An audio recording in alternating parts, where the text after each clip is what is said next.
Good evening.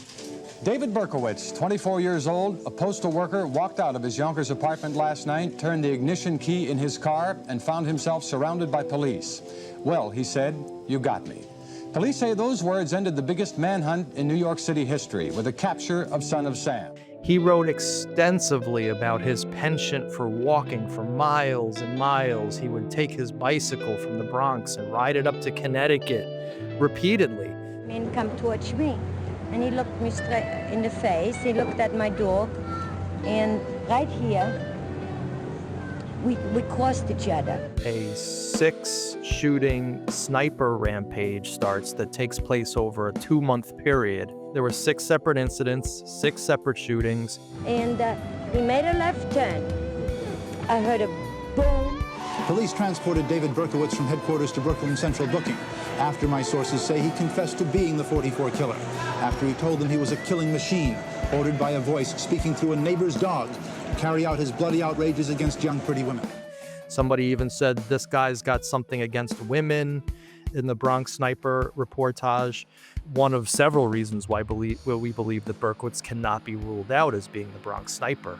We call it a Son of Sam before Son of Sam.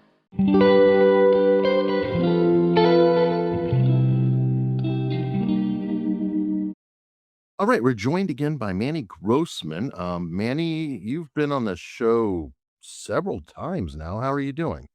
I'm doing great, Eric. Thanks for having me on once again. Seems like every time I come on, we got a much different story to tell, but that's called the evolution of this case. I actually came on this channel several years ago when I still was a believer in the Maury Terry cult theory.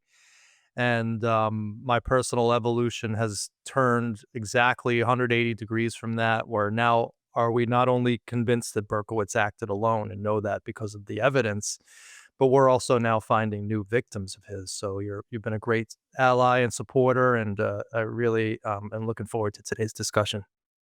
Yeah, I feel like I've been on this journey with you since way back when, and not continuously there, but it's like every few months to a year, you kind of check in. It's like, well, where's Manny now on the path? Now, originally, just so we can back up and everybody understands this, and I think it's really healthy actually to be open to new information all the time. And I think a lot of strife and fighting within communities comes from the fact that people get married to a theory or a situation, and for some reason, correct me if I'm wrong, it becomes a part of their identity. Oh, absolutely. I say, and in particular, the whole Son of Sam cult theory, I call it a table leg, an essential table leg propping up these people's worldview. The people who are into Son of Sam acted with a cult. They're the crew that usually anti-Semitic, I might add, which is a disturbing undercurrent of the conspiracy world. But it's usually part and parcel with Epstein and the pedophiles, elite pedophiles run everything, and child trafficking this and child crimes that. These people seem to have an unhealthy fascination with that type of stuff. But yeah, the Son of Sam cult story has become an essential thing propping up this worldview. So they can't take it away, because if they take it away, it all comes crumbling down. So it is, yeah, quite disturbing. And I call these people, there's the two, there's actually 2 factions in Son of Sam. There's the, well, 3. There's the cult theorists that are still holding on for dear life. And then there's now what I call the traditionalist people, the people who accept that Berkowitz acted alone, but his crimes only took place from July to August of 1976 to 77. And I've come up with a third way, which is lone theory, but let's expand it out and let's see what else this guy did. Fair enough. Now, let's explore what each of these are, because anybody watching might not have seen your other appearances. What is the Son of Sam cult theory? And I believe it was also covered in the Netflix special Sons of Sam. Correct. Well, the Son of Sam cult theory was invented, originated, and espoused by basically one person on planet Earth, a journalist, and I use that term very loosely considering all the lies that we've caught him in. but a journalist named Maury Terry, who in 1977 saw a phone book reference to two of the members of the Carr family, and from that phone book reference, he then expanded out his theory to include everybody but the kitchen sink in Son of Sam. He had Charles Manson involved. He had David Berkowitz hanging out with with Roy Cohn and having parties at mansions. And the Process Church, I And the think, is process church of the final judgment, and he brought in everybody into this, and in the process, exonerated in a way the main perpetrator, the sole perpetrator, David Berkowitz. So that theory has kind of was kind of the only reason that the case was actually still talked about, up until the year 2021, when this documentary that you mentioned, The Sons of Sam on Netflix by Josh Zeman, came out. But what people don't seem to realize about that documentary is that although it explores Maury Terry's theories, the last episode of that 4-part documentary shows Maury Terry to be an absolute buffoon, a clown, a joke. People all talking about how he let it destroy his entire life, how he was never able to prove anything. And that's the point when I sort of took up the mantle in 2021 after that came out and started investigating this series of crimes in a more journalistic and serious fashion, leading us to our new theories, which we'll talk about when we get to it. Yeah. Now, I remember during the journey, you would check in, and I think sometimes I challenged you on different opinions. One of the early things I remember about the Sons of Sam documentary is footage of Maury Terry interviewing, and I say that loosely, David Berkowitz, where I felt he was absolutely leading the witness. So all this had been going on. It seemed like it was like a snowball going down a hill. In a sense, was it? Yeah. I never believed beyond my wildest imagination that one day innocent people were going to die. The Son of Sam shootings, where did that just happen, or did they just want more violence and they planned that they were going to do this? It's something even so horrible to contemplate, but Is that how they viewed these shootings, or at least most of these shootings, as like the ultimate sacrifice? Is that sort of the idea? yeah. Did Murray lead? I don't know if I'd call it leading. Murray would say things like, is it true that this happened? If it was you and you'd done 16 years of this, and you're talking to the guy that did it, did Murray want him to confirm his investigation? Of course he did. Now, there were a series of 8 attacks. Yeah. Did you do all of them? I was at all of them. I did not pull the trigger at every single one of them. But the police, for some reason, they just stuck with the one-person scenario, although it's not important, I mean, because I did. That I encourage everyone to watch the interview segment of this, because, in my opinion, Maury Terry was forcing the story out of David Berkowitz as to, and then this happened, right? And that happened, right? Not, tell me what happened. And with an open slate. And I encourage everyone to check that out. Another thing, and I'm trying to catch up on memory, there was a question whether David Berkowitz was running around with other people and if he was a follower or if he was a leader. And I think I was saying, what if he was the bully? What if Berkowitz actually was picking on the Carrs? Because they did have some sort of crossover. Am I misremembering? Yeah, in fact, you were correct. David Berkowitz terrorized the Carr family to no end. He shot their dog. He sent in Molotov cocktails into their house, and he sent them a whole bevy of threatening letters. Now, and for all this, I want to go back in time because I feel like we don't know a lot about early David Berkowitz, and I think this is where we're going to crash into everything. Did he grow up in the Bronx area, or not Bronx? Yes, he Sorry, grew. Yonkers. Oh, wait. No, he grew up in the Bronx, and for those who don't know, the Bronx is one of the 5 boroughs of New York City. It's the northernmost borough, and it actually, in some parts of it, attaches physically to Yonkers, which is in Okay. Westchester County. But yes, Berkowitz grew up in the Bronx. He was adopted at a very young age, 3 or 4 days old, and brought to the South Bronx household of Pearl and Nathan Berkowitz, a Jewish couple. In those years, that area of the South Bronx was heavily Jewish, Stratford Avenue by Soundview, and he lived there until about 1968 when his family moved to. At that point, it was just him and his father. His mother had died of cancer. To Co-op City, which was a huge sprawling development on a little bit north of them, but still in the Bronx. A neighborhood that was sort of what's called Mitchell-Lama housing. It's subsidized housing for people who are working, not like housing projects, but cab drivers, small businessmen, cops, firemen, and those types of cohorts, all moved in droves to Co-op City. And in fact, that plays a part a little bit in our discussion that we're going to have a little later about this Bronx Sniper case that we just made the New York Post an article about. Okay, yeah, and that's what I wanted to get into because it appears that he, I don't remember when he was born. I'm guessing 1953.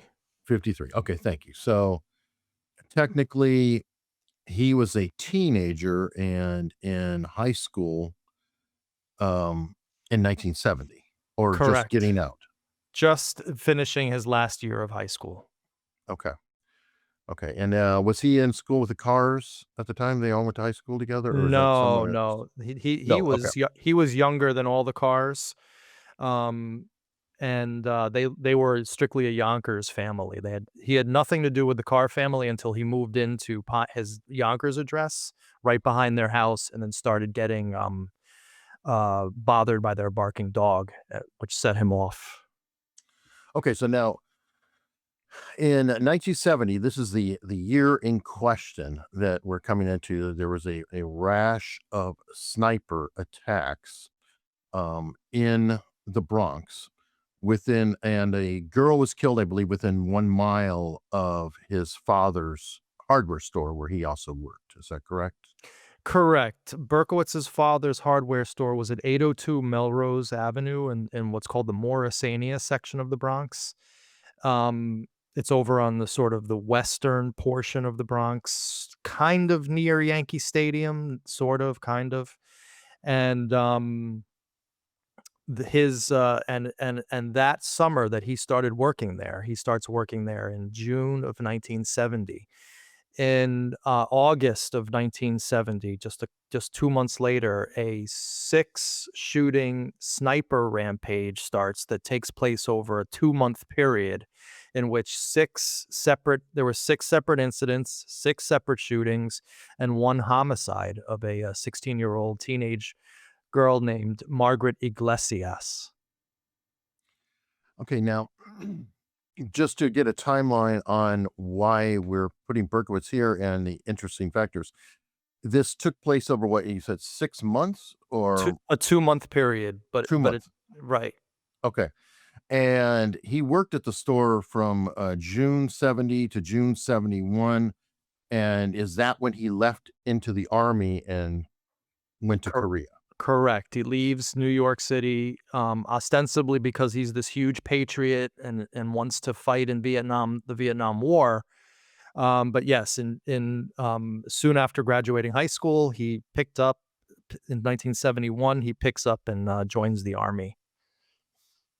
Interesting. Now, when did the shootings take place again? What time period? Was it over the summer or did it go in the fall? It started over in August of 1970, and it went into October of 1970.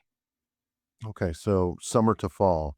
I just was trying to see about a parallel because I think of Summer of Sam, as Correct.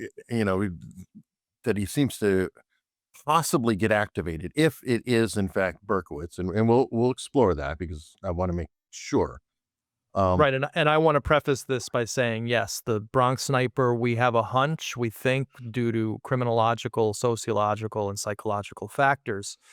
Me and Detective Mike Lorenzo, we both believe strongly that Berkowitz cannot be ruled out for this set of crimes. Do we know that it's him? No. That's one of the reasons why we're so appreciative of the publicity that we're getting about this case. But we believe there's a lot of factors that go into potentially naming him as the suspect. Right. Well, especially the methodology, and if you tie in the Wendy Savino case, because you're on a theory, and I think I talked to you about that path of escalation. You did. You were And one of the first people to bring up that concept to me, that he was escalating his crimes. and I do wonder, so in this case, it was a sniper with a 22 rifle who shot multiple people, one of whom actually died. Was she the final shooting victim, or were there others after? She was the final shooting victim. Okay, so that could imply, and now I'm going to say we're into full speculation here, at least on my part. It could imply that whoever the sniper was successfully killed somebody or accidentally killed somebody, depending on how you look at it, but got scared enough to say, uh-oh, there may be some heat coming down on me now, and whoever it is stopped. Right. I mean, that's definitely one possibility. And of course, then the question is, then this person stops and then goes away forever and never comes back again. But then just by coincidence, a mere 6 years later, when Berkowitz comes back, all of a sudden we start a brand new series of sniper shootings, but now that takes place in the entire city of New York as opposed to this one area. Getting back to your whole notion of escalation. So, yeah, it's something to definitely think about, that he freaked out, that he killed somebody finally, or maybe it satisfied him in some capacity. But there was a cruelty to Margaret Iglesias's killing, which makes me think that he was actually looking to kill. She actually was shot, fell down on the ground, and while she was writhing on the ground, two more shots were pumped into her, killing her. So it wasn't just a sniping and then the person just ran away. Whoever this whoever this sniper was cruel enough to watch her fall on the ground, realize she wasn't dead, and then put two more bullets into her, finishing the job. So And there that were witnesses? there were witnesses. Yeah, Margaret was walking with her friend. So there were witnesses, not witnesses that we know of to the actual shooter. Although what's interesting about the Bronx Sniper case is that in the New York Times article, there was actually several New York Times articles that came out about these cases. It was a big deal in New York, enough so that the New York Times would actually write an article about it. And if you read them, there's a very Son of Sam flavor to these articles. It talks about the neighborhoods being terrorized and how the string of shootings is causing people to be completely freak out and not want to go out at night. Somebody even said this guy's got something against women in the Bronx Sniper reportage. But in one of the, getting back to your thing about witnesses, in one of the articles, the police admitted that they were operating under the assumption that the sniper was a teenager. I have that imprint in a 1970, October 16th, 1970 article by Grace Lichtenstein.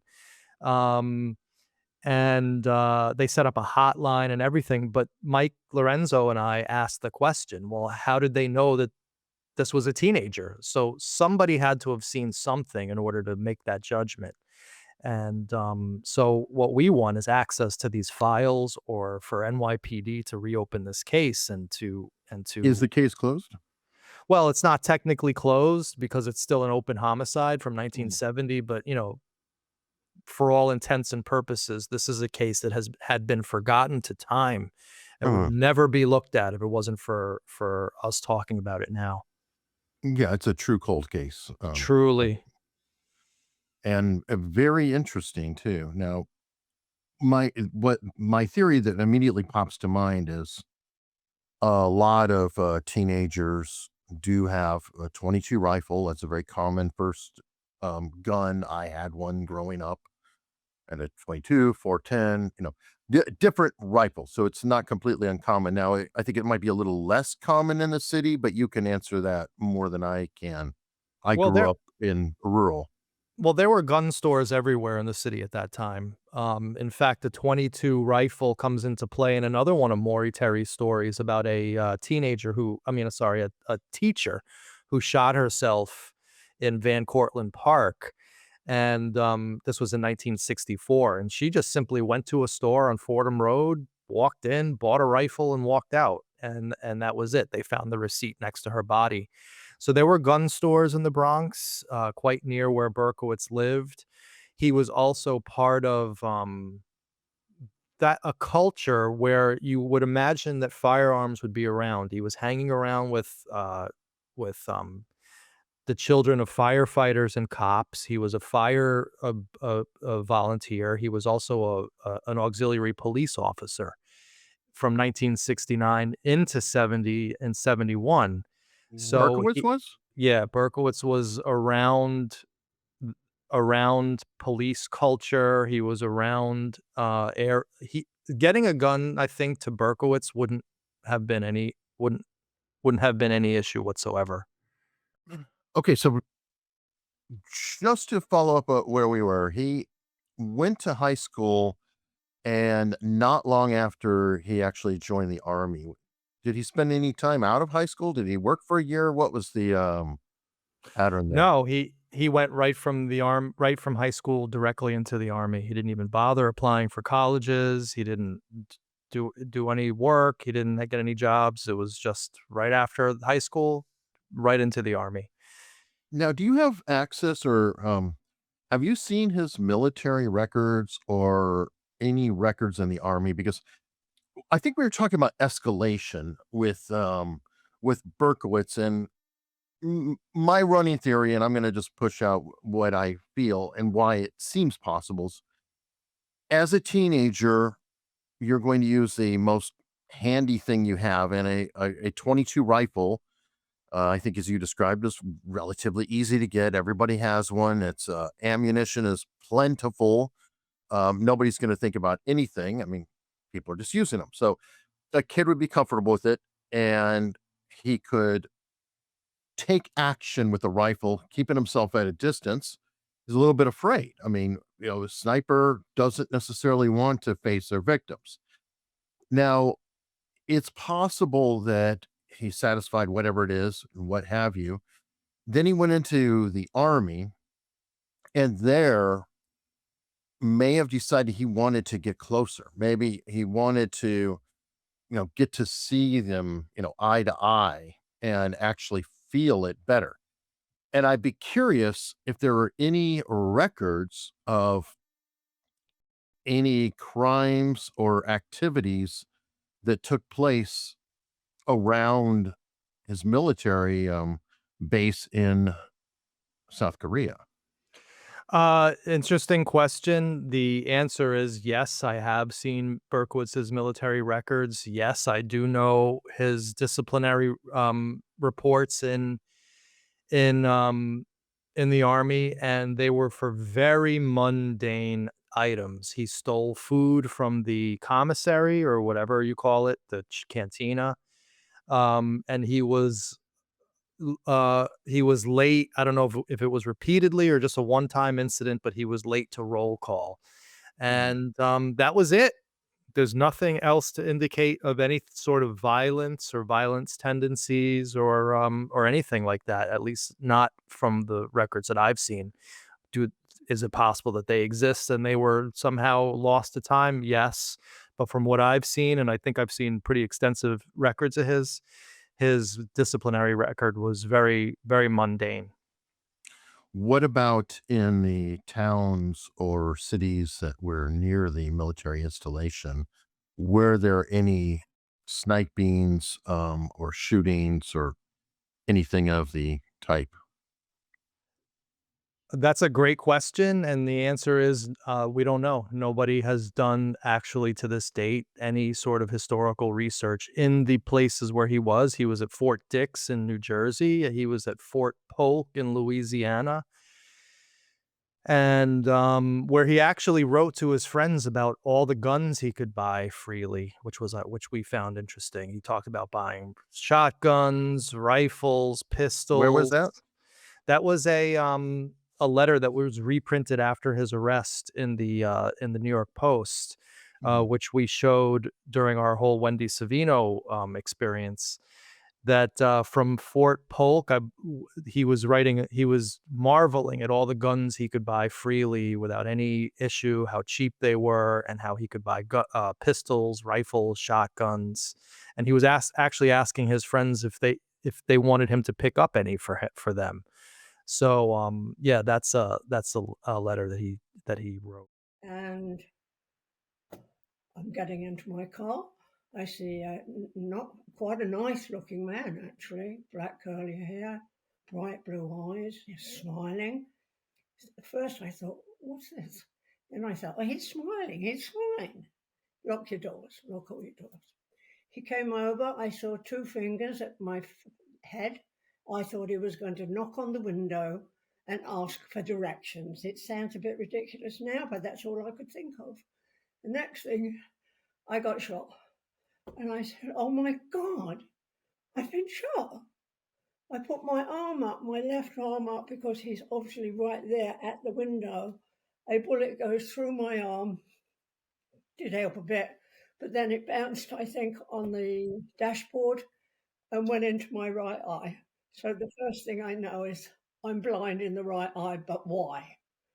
The second bullet, no, that was the second one. The third bullet came in my shoulder. By now, of course, the window has gone. I have 8 pieces of glass in my good eye, a bullet in the other eye. And then one comes through my shoulder and makes a hole in my windpipe. And the force of the third bullet threw me into the bucket seat on the passenger side. I can't breathe. I know I'm dying. I have my eyes squinting so that he thinks I'm dead. There's nothing more I can do than pretend to be dead. How long was he at Fort Polk? I'm not sure. Those are Okay. actually questions that I should know the answer to, but I never have really looked at his army life too much because one, there's not much info about it, and two, as far as we know, nothing happened. But now, but now you got me thinking. Well, I just think it's worth exploring. If somebody has a pattern of behavior, they don't usually stop, or they may be doing something at the time. Now, I wanted to know about Fort Polk, Fort Dix, and all this too, because I was in the army, and I know that, for example, in basic training, I'm sure he did not have much opportunity to do anything because he would be pretty occupied. And I don't know if he had basic at Fort Polk or Dix. I don't really follow every base. When I was in, it was Fort Leonardwood, Fort Benning, um, maybe Polk had basic training. I don't remember, but that would be a factor. So if he was in basic training or advanced, training, then he probably was not able to leave the base or do anything too much. So that's why I was wondering about Korea. Now, Korea, the local papers obviously are going to be in a different language, which could add some difficulty in finding the information, and hopefully maybe there's somebody who's Korean who might want to look into that time period. But I would be curious if there It's were odd things happening around the installation. I think that would make your theory stronger versus weaker, correct. because we don't know what his origin actually was at this point. Exactly, and definitely something for people to look into. Another avenue within this whole Son of Sam web that hasn't been explored, and I think it would definitely be fruitful. But at the same time, we do know that serial killers can take breaks. The BTK is is a perfect example of that. Well, that when something else comes into their life to distract them, Mhm. their killing instinct sometimes goes away, or where maybe that their killing urge sometimes goes away. Mhm. And one could posit that all the prostitutes that Berkowitz freely admitted to procuring in Korea was something that may have kept his frustration level down, particularly with women. So we may or may not see any cases there, but it's definitely something to look at and something I never thought about. And but yeah, getting to this whole thing of starting small, escalating, that's another reason why we believe that one of several reasons why we believe that Berkowitz cannot be ruled out as being the Bronx Sniper. Um, we call it a son of Sam before son of Sam. Right. Now, you had mentioned he was writing to his friends saying, "Hey, you want me to pick up a gun?" Blah blah blah. Has anyone spoken to these friends? It's interesting because the friend that he wrote that to, a person named Lenny Dapolito, and all these names are public. They're all in the public record. He was the only one of Berkowitz's friends who would not go on record publicly with me. I spoke to every other one of them who were alive: John Comparetto, John Rinciari, Jim Fay. In fact, John Comparetto was in the latest Netflix documentary that I was in, as a representative of all his childhood friends. But Lenny Dapolito and was one of his better friends, and the one that he wrote that letter to. He he has never spoken publicly, and now I'm starting to wonder why. And by the way, he just may not because he feels like he's a loyal friend and he's not going to turn on the David that he used to know. I mean, True. you never know. I don't want to at all cast an aspersion on him because he obviously, in my opinion, has nothing to do with any of the crimes that Of was course, committed. of course. Anyway, um, okay, so can you walk me through 1970? What happened? So basically, Berkowitz starts working at his father's hardware store on 802 Melrose Avenue, a mere 9 blocks away from the epicenter of the shooting spree. Now, somebody can say, well, it's 9 blocks away. That's way too far. Berkowitz would have had to have walked super far in order to get there. To that, Did I'll he have a just car? no, but what I will s well, the argument that I can make to that is that in Berkowitz's letters, 1979 letters to his, psychiatrist, Dr. David Abramson, he wrote extensively about his penchant for walking for miles and miles. He would take his bicycle from the Bronx and ride it up to Connecticut repeatedly, that he would sometimes disappear for 2 to 3 days going on hiking trips or just disappearing. His friends had no idea where he was. He talked about rock climbing and rappelling and going up and down the sides of these huge cliffs in what are called the Shawangunk Mountains of New York. Ironically, the prison where he's at now is called Shawangunk Prison. But so he was an extensive walker, an extensive outdoorsman, an extensive biker. So a 9 block walk would have been nothing to him. But perhaps even more important for our story is that Berkowitz's synagogue, where he went to Hebrew school and where he was bar mitzvahed. So he had to have spent at least 2 to 3 years at this synagogue. It's literally within sight distance of the shooting spree. And this was not Berkowitz's neighborhood. This was a completely different neighborhood from where Berkowitz grew up. But he just happened to go to the synagogue on 169th Street in the Grand Concourse that was only a mere block and a half from where the shootings took place.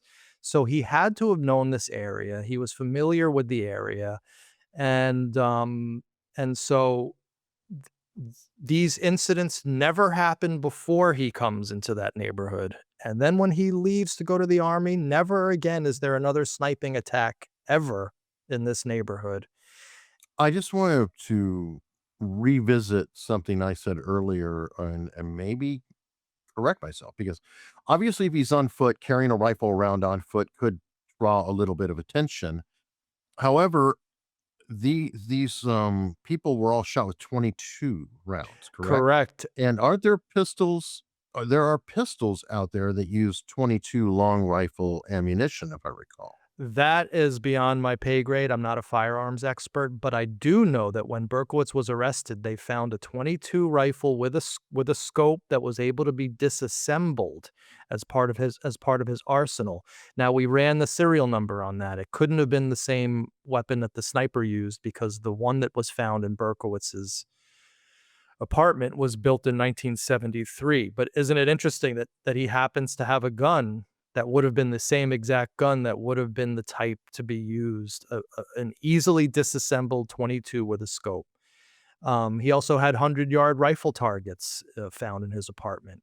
And he wasn't a hunter. Why did he have these rifle targets? And we know that Berkowitz used long guns in the commission of several crimes. He shot Harvey the dog with a .45 submachine gun. He shot Rocket the dog for the Netto family with a .22 rifle. He shot the dogs on Barnes Avenue with a shotgun. Now, And these are all confirmed by his own words and confessions. confirmed police reports, his confession, witness statements, and all that kind of stuff. So, so um, the proximity fits. We can get Berkowitz in that neighborhood during that summer, and we can get Berkowitz as intimate with the particular area because of the proximity of his synagogue. Number two, so this was a spree of 6 shootings which took place from August into October. So there's a similarity there with the later Son of Sam spree. Takes place over time, random sniping shootings, targeting basically females. So there's that criminological profile, which is so important that he does tick that box. And then there's the psychological of anger. Even a witness even a person who was in that neighborhood said that this must be a guy who hates women, who's angry at women. And Berkowitz freely admitted to that. And, but there was also sociology that was happening in that neighborhood, which could have played into, if Berkowitz was indeed the perpetrator, which could have played into his mindset, which we think is actually important, but who knows? I'm going to run it by you. So this neighborhood, Morrisania of the Bronx, was once primarily Jewish. That's why there was this huge synagogue on the corner of 169th and the Grand Concourse, a grander building you will never see. It's still there, the superstructure. It's now actually a church, but it's beautiful old construction built in the 1920s, massive stones. It's still there to this day. Starting in the mid-60s, this was a neighborhood that started going through rapid changes. Urban blight started coming in like crazy. Poorer people started moving into the neighborhood. The neighborhood started to go towards what a lot of South Bronx neighborhoods experience: drugs, petty crime, criminal activity all over the place, new populations moving in, displacing the old populations. And interestingly enough, the majority of the Jewish population that moved to Co-op City, where Berkowitz was living at that time, they were all coming out of this Morrisania section.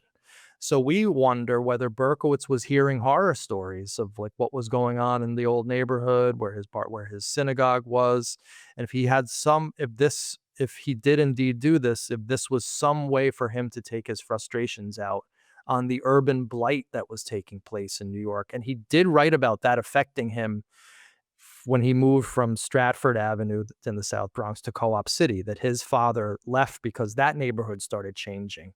So we just wonder if he was hearing these timers from Morrisania coming in to his new neighborhood and him hearing all the complaints. If his father maybe harbored anger towards the people in that neighborhood who were now coming into his store. So we feel that that's a possibility too. But at the very least, we have proximity and we have a similar criminological imprint, profile, MO, a sniper shooting, this time from a distance, but a series of sniper shootings, primarily targeting females, taking place in the summer at night, anonymously. And So we for these reasons, we feel that Berkowitz, again, can't be ruled out. He should be looked at as a suspect in the Bronx Sniper, and coupled with the fact with that the police thought that the perpetrator was indeed a teenager. They were looking for a teenager, and Berkowitz would have been 17 at that time. And there's a plenty in the historical record of 17-year-olds, 15-year-olds, 16 shooting people.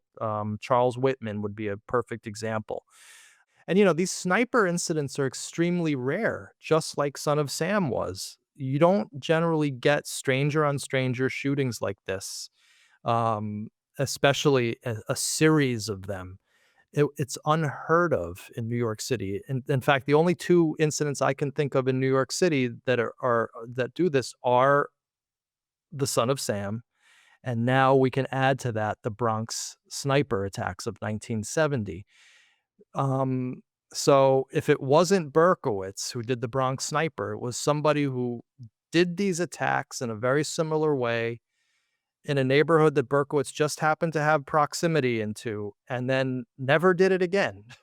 Right? Because you never hear about another thing happening like this again, except in Son of Sam 6 years later. You're right. And the only I'm trying to think.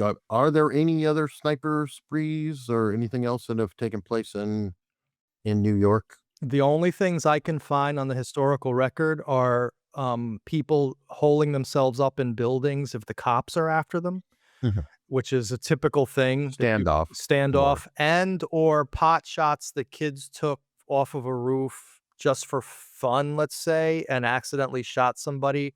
But those people were actually arrested and they were reported on.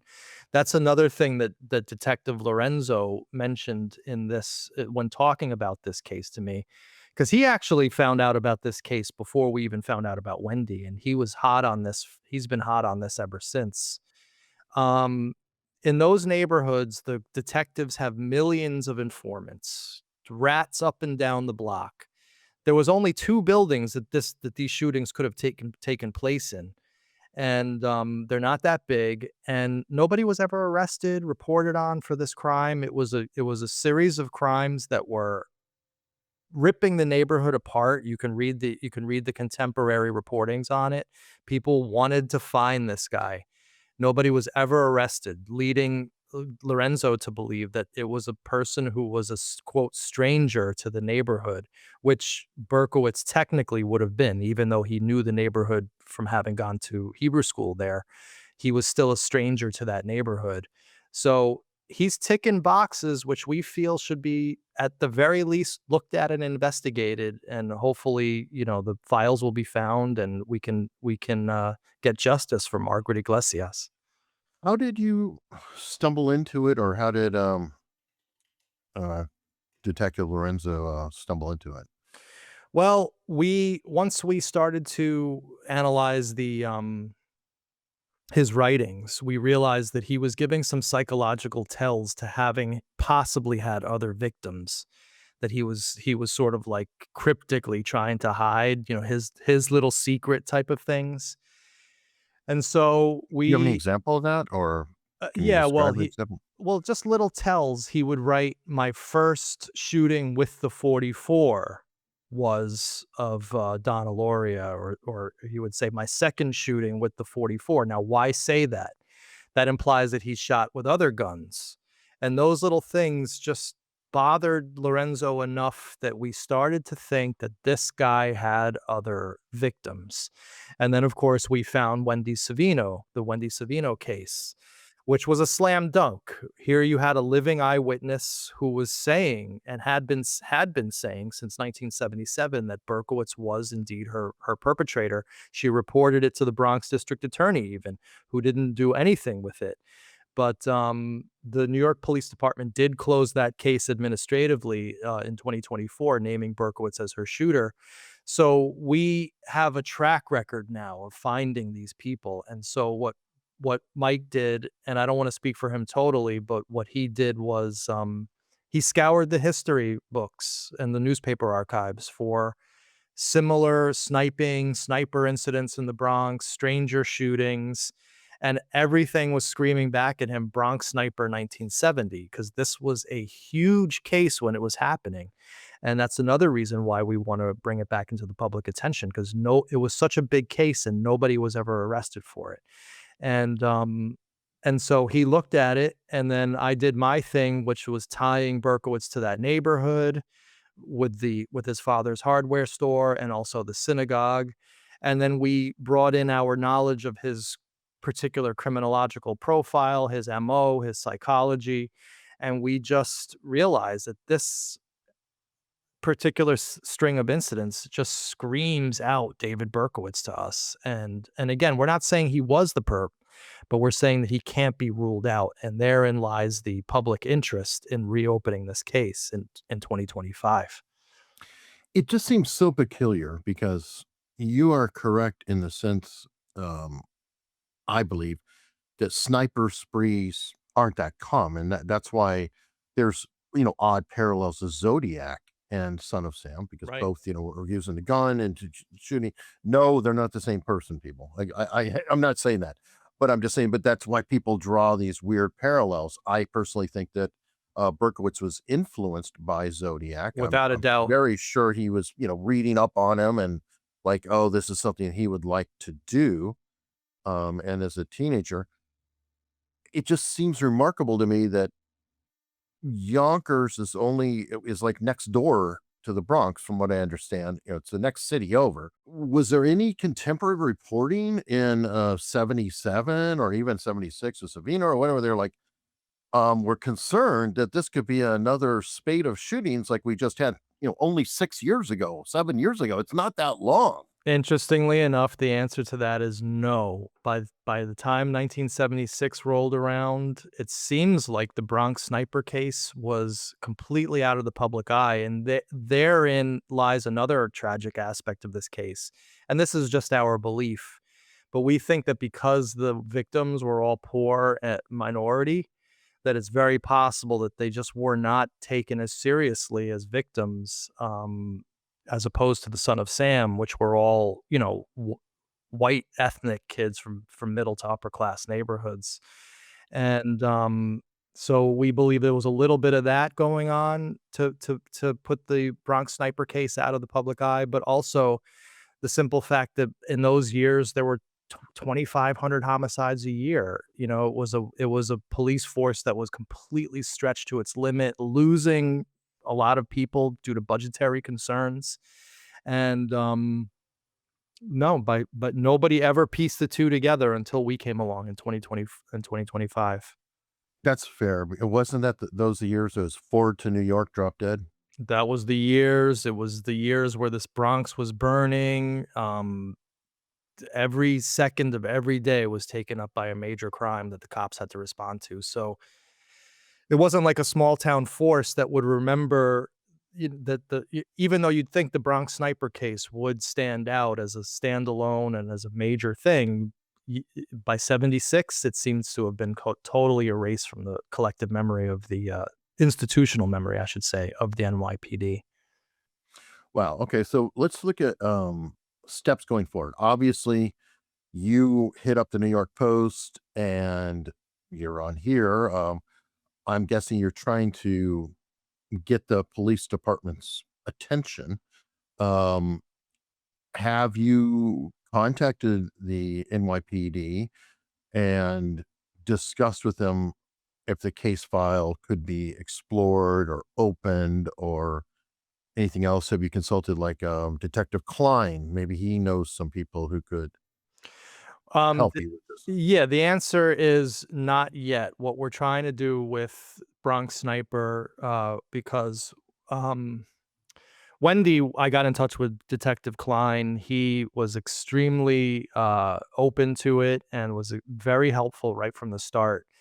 And boy, that really that really spoiled me in a way, because I just kind of had this working relationship with him that was great. But he has since retired. And with the cops, it's like once you're gone, you're gone. So I'd have to start over in a sense. So what we're hoping with the Bronx Sniper case is to utilize our friends in the media, such as the New York Post, and of course, your show, which has a huge reach, and that it actually elicits a response from the crowd enough that some enterprising young detective in the NYPD who wants to make a name for themselves recognizes the newsworthiness of this particular incident and this particular connection possibly to Berkowitz, and is intrigued enough to go and search out the files, reopen it in a sense, reinvestigate with the new information, and interrogate Berkowitz. I mean, he's up there in Shawangunk. If he did it, we can get a confession out of him. I'm sure of that. And so yeah, so we're hoping that the media reports spurs on the NYPD interest. I have not contacted anybody in NYPD. Actually, what I'm going to do is contact politicians first. Well, why not? I mean, I just because I don't know how it is in your neighborhood, but most police departments have a public affairs department and or something like that. And I was wondering if it might not be worth it to just kind of reach out and say, hey, I've done a lot of work on this case here. It's with Netflix. Can you help me find who has this case and what department? And is there anybody who's looking at it? Perhaps I can help. It, maybe just literally asking them could bring a light to it, because I mean the police department I'm sure would like the publicity of cracking a case that's old. Yeah, especially one that is such a historical case in the annals of their history. No, I mean, maybe I'm just going about it possibly the wrong way. I just, for some reason, don't have much confidence that contacting the police directly will get me anywhere. The way that I'm dealing with this is trying to buzz up a little bit of a media buzz that then I can get the politicians interested, and then in which case then I can get the cops interested. So it's sort of like a different approach that we had with Wendy. My personal feeling is you should ask, because in a weird way your steps right now, if you're following this path, could be seen as if the cops said no. But if they've never been asked, they may feel blindsided. Now, if they come back and they say, go pound sand, hit the road or whatever, then Right. all the follow-up steps, make a lot more sense. Like, hey, they're ignoring me. What's going on? You may want to also file Freedom of Information Acts. But I have a feeling that this is not the kind of case that would be a hot button issue politically, because I think it's No. probably it's a straight crime case. It would be nice to put it to bed. Honestly, you're talking about 1970, so potential witnesses, etc., are going to be thin on the ground. Many of them may have passed away. There could be something in witness statements. I mean, it would be fascinating to just have an opportunity to look at the record, and Oh, it might be available to you. without a doubt, I agree 100%. Like, we wanna know why the cops thought a teenager was responsible, because Mhm. they said that to the press who reported on it. And, so yeah, I mean, it was just sort of a strategy that I wanted to follow on this, but I just don't know anybody at this point, anybody directly at NYPD who could help me like I had when Detective Klein was on the force. But, uh But you are correct that at some point soon, NYPD does need to be alerted to this. And but again, like I said, my hope was that some crack detective would read the New York Post and realize, Sure. oh wow, this is a great story. Let me follow up on this. And we're hoping against hope that that happens. But yeah, I think that you are correct that I should be getting in touch with NYPD. I'm going to give it about a week or so, let the New Year's and Christmas Yeah, that's time fine. period that we're in sort of settle down. And I also, one of the things I want to do as well with this is get the street corner where Margaret Iglesias was shot and killed. I want to get that renamed in her honor, because if you have that street sign up all the time, Margaret Iglesias Drive or Way or Avenue, then that puts this case back into the public eye on a daily basis, and there might be movement there. You know, it's interesting that we were in the neighborhood, Lorenzo and I, taking our photos for the New York Post piece, and even then we met a guy. He said, "My uncle was in prison with Berkowitz. He served with Berkowitz, and so we asked how old his uncle was. Oh, he's 70 years old. Did he live here in that time period? Yes, he did. Might he remember the Bronx Sniper? He may. So we got this guy's number, and we're going to now speak to this guy." And then somebody in the New York Post actually wrote a comment. I don't know whether it's real or not, but that they were best friends with with Margaret Iglesias, the teenager who was shot, and they remember the incident, they remember that day, they remember her funeral. So the crowdsource method is starting to pay off a little bit, and Sure. we're hoping that it snowballs upon itself to the point that we can get the official files open, because that's the only way we're ever going to rule out David Berkowitz and potentially find whoever was responsible for the Bronx Sniper incidents. Or at least get eyes on it and remind people of a forgotten piece of history, it appears. I Correct. have a feeling Berkowitz is never going to claim it. He's trying to get parole. I believe he went up for parole last year and it was turned down. He's one of those people. I think there are sound reasons that he should never get parole, folks. I mean, usually Yes. if a person's a serial killer, they are absolutely a threat to society. Um, I don't care what their age is, especially when you consider his methodology is shooting people. You don't have to be physically um, with giant prowess to shoot. So Right, hopefully, exactly. hopefully he stays where he is.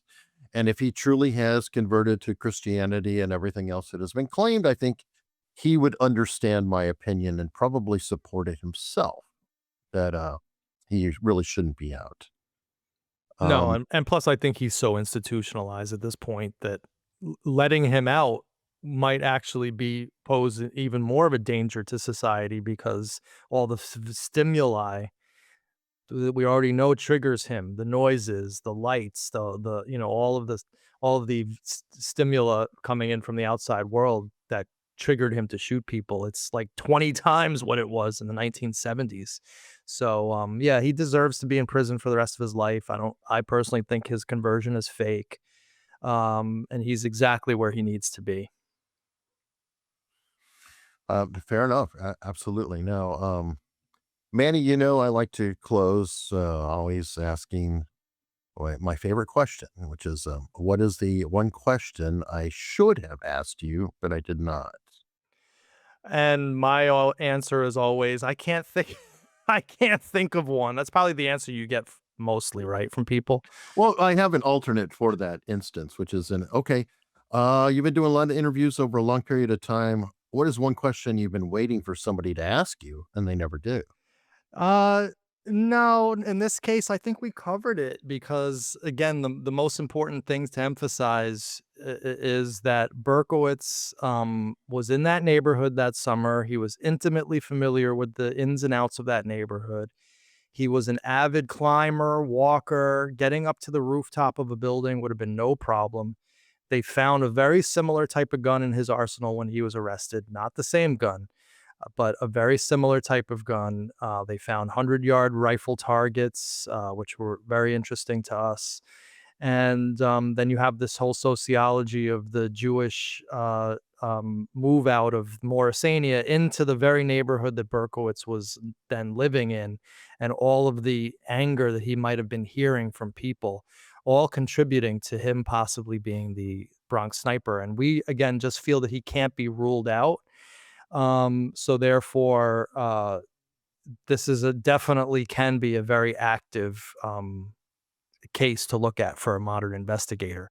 Keep me informed on what's going on. Maybe come back for an update if there is one. I really hope you do speak to the police and maybe can get turned on to some other witnesses, because you're dealing with teenagers at the time.